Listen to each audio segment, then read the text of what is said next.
Olá pessoal, professor Bruno, do Departamento de Física da Universidade Federal de Juiz de Fora, e esse é o último vídeo da nossa playlist da Física 1.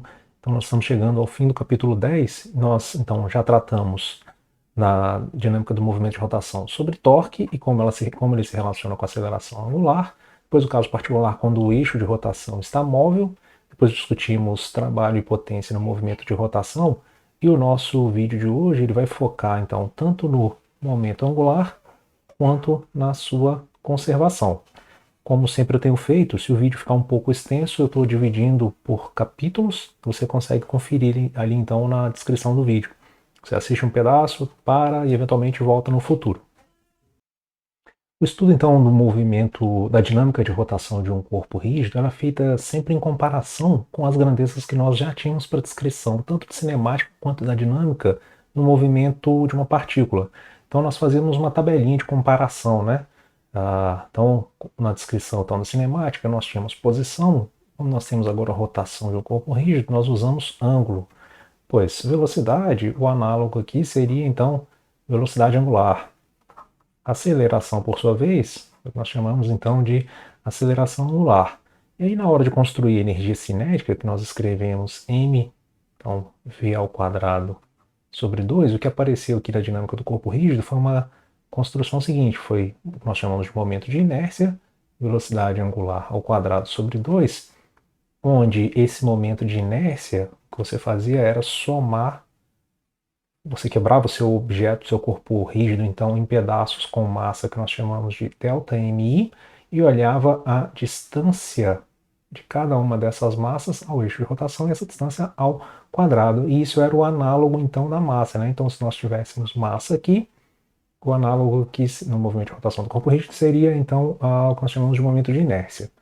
Bom, o que nós chamamos de força, por sua vez, do lado de cá, na dinâmica de rotação, virou torque. Torque, então, era, na verdade, produto vetorial de R vezes F. Então, o torque ele era sempre feito em relação então, a um certo ponto, que era a origem desse nosso vetor R.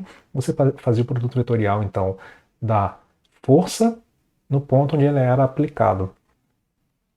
A força, por sua vez, ela foi escrita como taxa de variação do momento linear com o passar do tempo. E aí a pergunta que eu gostaria de responder agora, nessa primeira parte da nossa videoaula, é: será que é possível construir uma grandeza que eu vou chamar de L, tal que a derivada dela com o passar do tempo forneça exatamente o torque em analogia com a dinâmica de movimento de partículas? Bom, o P, por sua vez, é dado então por massa vezes velocidade, e agora a gente vai tentar construir essa grandeza L, né? Então, de K é o que nós chamamos de momento linear, e essa grandeza L que vai aparecer, e nós não construímos ainda, vai ser o que eu vou chamar de momento angular, para lembrar então rotação. Veja só, se nós definirmos uma certa grandeza aqui, eu vou chamar então de R, produto vetorial, com P, em analogia com o que nós tínhamos feito com o torque. Então, novamente aqui o momento, essa grandeza L, assim definida, ela foi construída em relação a um certo ponto O, que é a origem do nosso vetor O, e nós fazemos produto vetorial, então, do R com o P.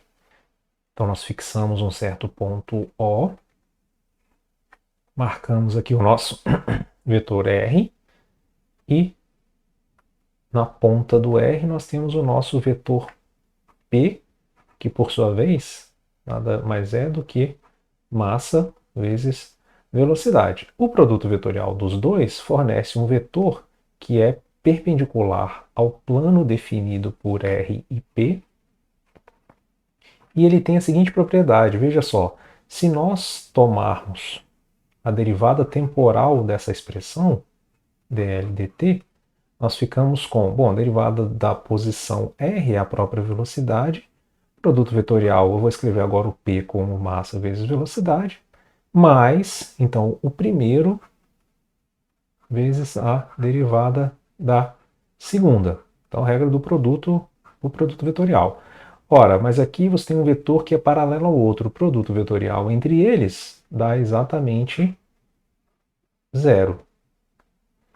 E se nós nos lembrarmos que taxa de variação do momento com o passar do tempo, momento linear com o passar do tempo é a própria força, o que nós encontramos aqui exatamente foi que a derivada dessa grandeza aqui definida como R vezes P forneceu para a gente o torque. Ou seja, a grandeza então que nós estávamos procurando, que seria o que nós vamos chamar então de momento angular, nada mais é do que então R vezes P. A gente poderia continuar a nossa tabelinha aqui e a gente poderia tentar adivinhar uma outra expressão para ela. Olha, veja, se nós lembrarmos então que o análogo da massa é o momento de inércia e o análogo da velocidade é a velocidade angular, você fica tentado a escrever o L como I vezes ômega. E de fato isso é possível. Vamos pegar um exemplo para tentar mostrar como surge essa expressão. Esse nosso exemplo vai ser o seguinte: nós vamos pegar então 4 partículas. Para ficar fácil a visualização, vamos pegar o movimento circular uniforme. Então eu vou colocar o eixo Z apontado nessa direção e os eixos X e Y definem aqui então um plano. E eu vou colocar as minhas partículas, por exemplo, vou pegar 4 partículas fazendo um movimento circular então ao redor do eixo Z com velocidade angular constante. Suponha que esse sistema é formado aqui por essas 4 partículas presas, né, por um aro, por exemplo, que permite com que elas girem juntas, né?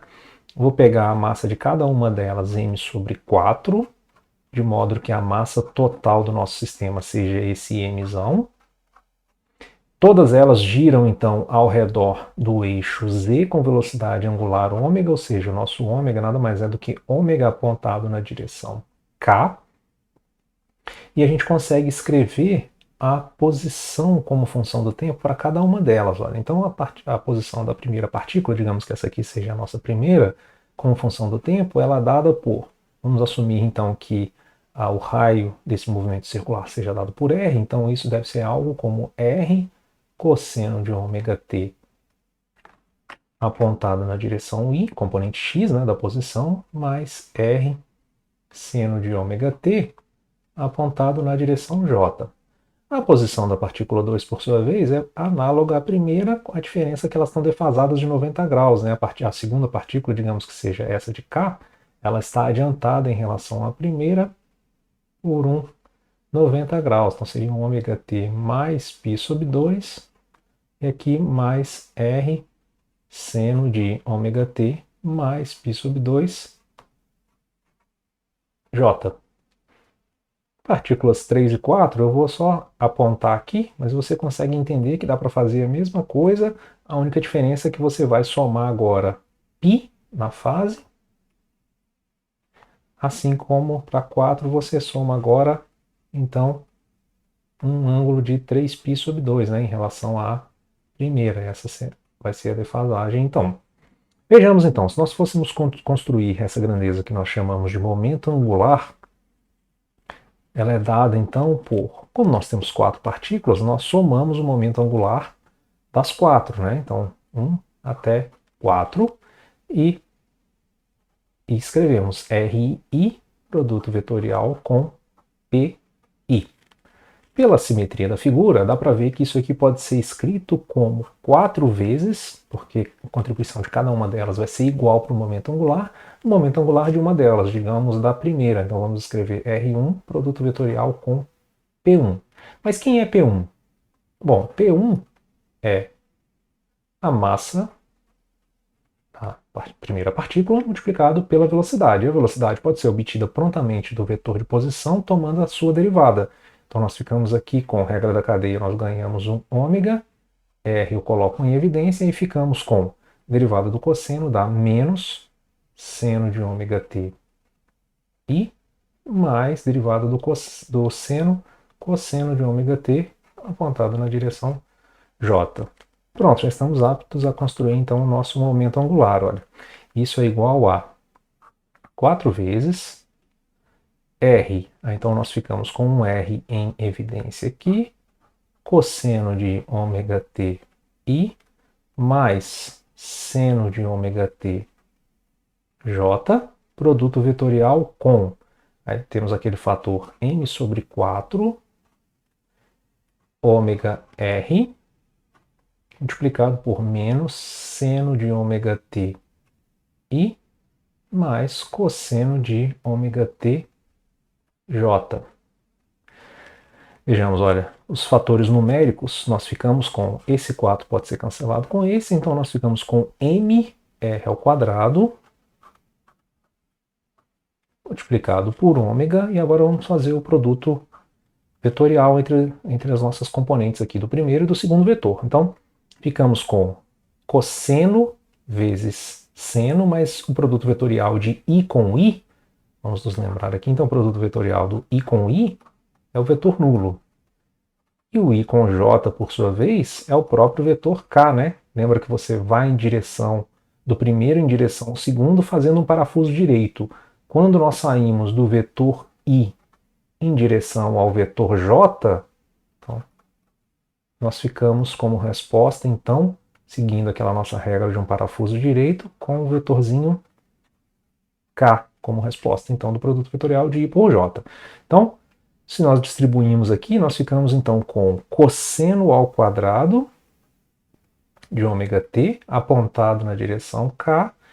Depois, próximo termo, seno com seno dá um seno ao quadrado, sinal de menos em princípio, seno ao quadrado de ômega t, mas se você se lembrar que o produto vetorial ele é antissimétrico, o j com i dá menos i com j, então nós ficamos com mais k, finalmente. Ou seja, encontramos então que o nosso momento angular, dá para colocar o k em evidência aqui, cosseno ao quadrado mais seno ao quadrado é 1, ficamos então com mr ao quadrado, ômega apontado na direção k. Ora, mas massa vezes distância ao eixo de rotação ao quadrado é o próprio momento de inércia, né? Como nós temos 4 componentes, né? Seriam das 4 partículas, nós ficamos exatamente com mr ao quadrado. E o ômega k, por sua vez, é a própria velocidade angular. Ou seja, de fato, dá para escrever então o momento angular como momento de inércia vezes velocidade angular. Vamos guardar essa expressão, então, do momento angular como momento de inércia vezes velocidade angular por um tempo. E a gente poderia agora nos perguntar se a gente tem condições de enunciar uma espécie de leis de Newton, nesse caso da dinâmica de rotação do movimento circular. E, de fato, a gente pode escrever uma analogia para elas. Então, a primeira lei seria algo como: nosso corpo rígido tende a manter seu movimento circular uniforme, a menos que ele seja compelido por um torque a mudar esse estado de movimento, né, gerando aceleração angular. Ora, a segunda lei, o análogo então da F igual a da força igual a massa vezes aceleração, seria algo como somatório dos torques igual a taxa de variação do momento angular com o passar do tempo. Mas, se nós nos dermos conta então de que o momento angular ele pode ser escrito como momento de inércia vezes velocidade angular, e nesse caso particular em que o nosso momento de inércia é mantido fixo, lembra que nós estamos, o momento de inércia tem aquela propriedade de ser massa multiplicado por distância até o eixo de rotação ao quadrado. Quando nós mantemos essas distâncias fixas, por exemplo, rotação em torno de um eixo fixo, o momento de inércia se conserva, de modo que essa expressão pode ser escrita como I, momento de inércia, multiplicado por d ômega dt, mas taxa de variação da velocidade angular com o passar do tempo é o que nós chamamos de aceleração angular. Então aqui aparece o análogo da nossa segunda lei de Newton, né? Lembrando então, no caso da dinâmica do movimento de partículas, nós tínhamos F igual a ma, e agora aqui no dinâmica de rotação do corpo rígido, nós temos então o somatório dos torques igual ao momento de inércia vezes aceleração angular, como esperado. Nós poderíamos nos perguntar agora se existe uma espécie de lei de ação e reação. E a resposta é sim. Nós vimos lá na primeira parte que, no caso de duas partículas interagindo, quando nós somávamos então o momento da primeira com o momento da somávamos a segunda lei de Newton, né? Para duas partículas interagindo, então sob a ação de um par ação e reação, Então, força que a primeira sente devido à segunda, mais força que a segunda sente devido à primeira, isso aqui dava zero. Então, intrinsecamente conectado à terceira lei de Newton estava a conservação do momento linear. Aqui acontece uma coisa parecida. Olha, vejamos, se nós tivermos então um objeto, digamos, posto, que pode ser posto a oscilar em torno de um eixo, vamos que isso aqui seja um pivô, né? Então ele pode ir circular de um lado para o outro. O que acontece é o seguinte, imagina que nós colocamos um outro objeto aqui em contato com ele e um empurra o outro. Então, digamos, vamos chamar então, por exemplo, esse aqui de 1 e o de baixo aqui de 2. E aí nós fixamos aqui então um vetor R, que descreveria então a rotação da nossa barra, né, em torno do eixo fixo. E aí a gente poderia escrever o seguinte, olha, a força que o primeiro sente devido ao segundo, mais a força que o segundo sente devido ao primeiro, é exatamente igual a zero pela terceira lei de Newton.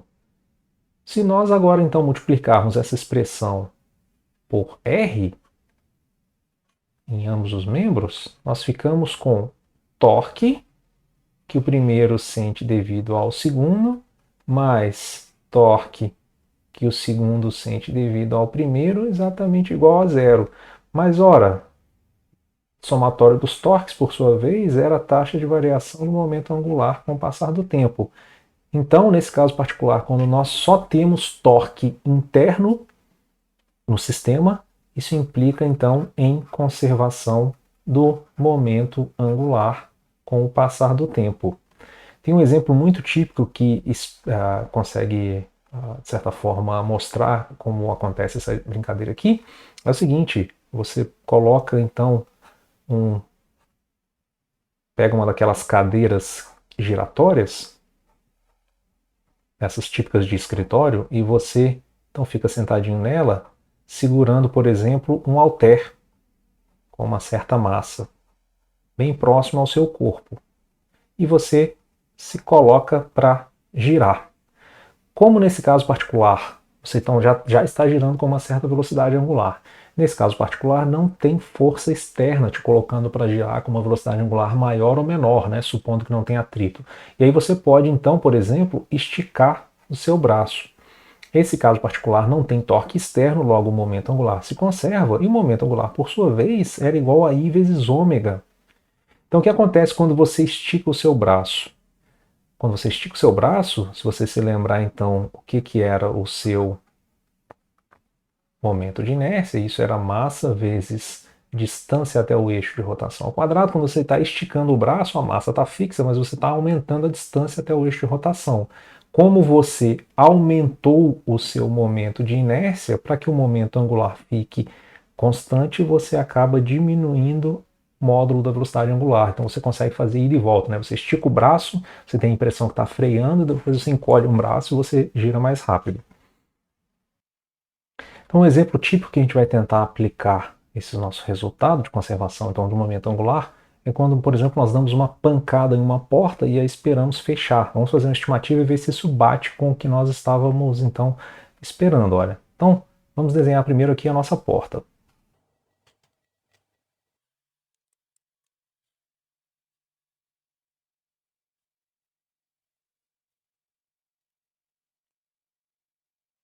Vou fixar, então, um eixo Z, pelo qual a nossa porta pode girar.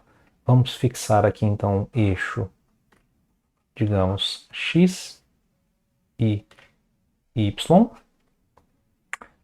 As dimensões dessa porta, vamos colocar o seguinte, olha, de frente ela tem então R, depois vou chamar esses lados aqui A de profundidade e H de altura, e vou supor que nossa porta tem uma certa massa M homogeneamente distribuída pela porta toda, esse aqui é o nosso eixo Z, né? De modo que a densidade seja dada pela massa dividido pelo seu volume, que nesse caso é AH vezes R. O que nós vamos fazer? Nós vamos bater nessa porta, então, analogamente seria como se nós pegássemos um martelo e dessemos uma martelada exatamente aqui, então, na numa pontinha da nossa porta, e eu vou, então, supor que o nosso martelinho teria uma certa massa m, e nesse sistema de coordenadas ele vem para bater na porta com uma velocidade dada, então, por menos v vezes i. Esse é um caso típico em que o martelo, que o sistema não tem torque externo, só tem então torque do martelo sobre a porta e depois da porta sobre o martelo, de modo que o momento angular se conserva. Assim, nós temos o direito então de escrever, nesse caso, o seguinte: eu vou supor então que o meu martelo bate na minha porta exatamente numa posição dada aqui por um vetor rj. Ou seja, sabendo então que o momento angular nesse problema antes é igual ao momento angular depois, essa expressão ela fica reescrita como momento angular antes é oriundo devido ao martelo, e ele fica escrito como, então, rj, produto vetorial, com m menos vi, seria o r vezes p do martelo. E isso depois, supondo que o martelo pare e só quem se desloque seja a porta, isso é dado exatamente pelo momento de inércia da porta multiplicado pela sua velocidade angular. Ora, se nós fizermos esse produto vetorial, o j vezes i dá um vetor, então, menos k, mas com sinal de menos fica mais k.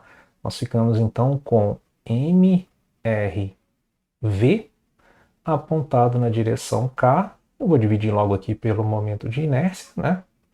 E nós ganhamos então aqui a nossa velocidade angular. Ou seja, o módulo da velocidade angular da porta após o impacto é dado por essa combinação então de mrv sobre i.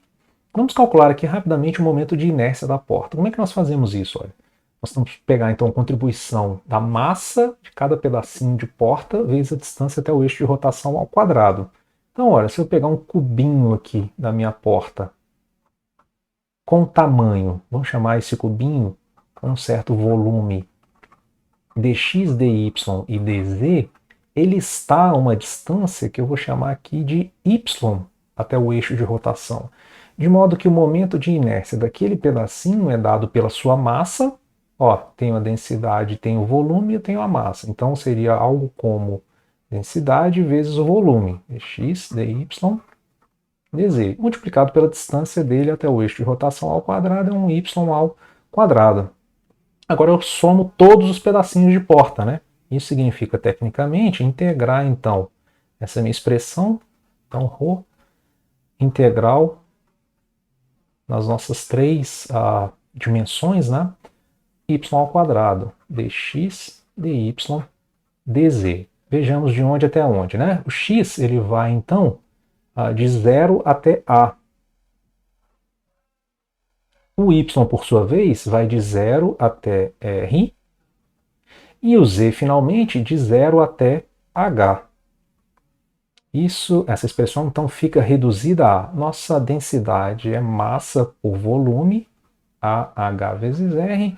Agora a integração. Integração em x dá A. Integração em z dá o próprio H. E, finalmente, a integração em y vai te dar um y ao cubo sobre 3, variando de 0 a r, então nós ficamos com r ao cubo sobre 3. Olha, o fator A e H aqui fica independente, um dos r se cancelam, nós ficamos então com mr ao quadrado sobre 3. Substituído finalmente nessa expressão aqui de volta, nós ficamos então com o módulo da velocidade angular igual a mrv sobre mr ao quadrado, e o fator 3 do denominador vai para o numerador. Dá para cancelar ainda um desses r's, de modo que velocidade angular da porta, lembra, olha, ela está apontada na direção k, né? Significa que a porta vai girar nesse sentido como esperado. Essa velocidade angular é dada por 3mv sobre mr. A gente poderia dar agora alguns. Agora a nossa pergunta vai ser a seguinte: quanto tempo a nossa porta gasta para percorrer um ângulo aqui, digamos, de 90? Ora, nós temos a velocidade angular, deixar assim para a gente poder enxergar a porta ali. Nós temos a velocidade angular nada mais é do que taxa de variação do ângulo com o passar do tempo. E aí a gente conclui finalmente que então, o intervalo de tempo necessário para que a porta percorra então esse ângulo de π sobre 2, né, seria dado exatamente por, vamos manter aqui, olha, π sobre 2, passa o mr multiplicando, isso tudo dividido por 3mv. Bom, vamos jogar alguns valores agora, né, razoáveis. Massa da porta, vamos chutar aqui, por exemplo, 10 quilogramas. Massinha do martelo, vamos dar um chute também razoável, 2 kg, com uma velocidade em módulo, digamos, de 2 metros por segundo, também é razoável, né? Você consegue imprimir essa velocidade facilmente em um martelo. A espessura, a abertura da porta, né? Vamos chamar o nosso R, então, de aproximadamente 1 metro, razoável, né?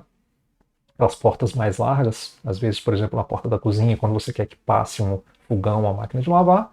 Então, nesse caso, olha, nós ficamos, depois substituindo valores nessa expressão, ficamos com ΔT igual a π, massa então da porta 10 kg, R 1 metro, isso tudo dividido por 2 vezes 3, vezes nossa massazinha que foi estimada em 2 kg e velocidade em 2 metros por segundo. O segundo vem para o numerador. Unidades. Quilograma se cancela, metro se cancela, ficamos com segundos como tinha que ser. E, ao fazer esse cálculo, nós encontramos 1,3 segundos, que é razoável, né? Então você dá lá uma pancada próximo à maçaneta de uma porta, ela tem aproximadamente 10 kg de largura de 1 metro e você espera que ela gaste aproximadamente 1,3 segundos para completar então esse ângulo de 90 graus. Com isso, então, nós concluímos esse vídeo sobre momento angular e conservação do momento angular. Essa nova grandeza que nós definimos, ela é análoga no movimento de rotação do corpo rígido ao que nós chamávamos de momento linear antes. Nós construímos, então, os análogos das leis de Newton, incluindo, então, conservação do momento angular quando nós temos rotação livre de torques externos. Se você gostou desse vídeo, então, deixa um like, ajude a compartilhá-lo, a compartilhar o canal. Críticas, comentários e sugestões pode mandar um e-mail ou deixar aqui no próprio YouTube. E é isso, gente. Obrigado e até mais. Tchau.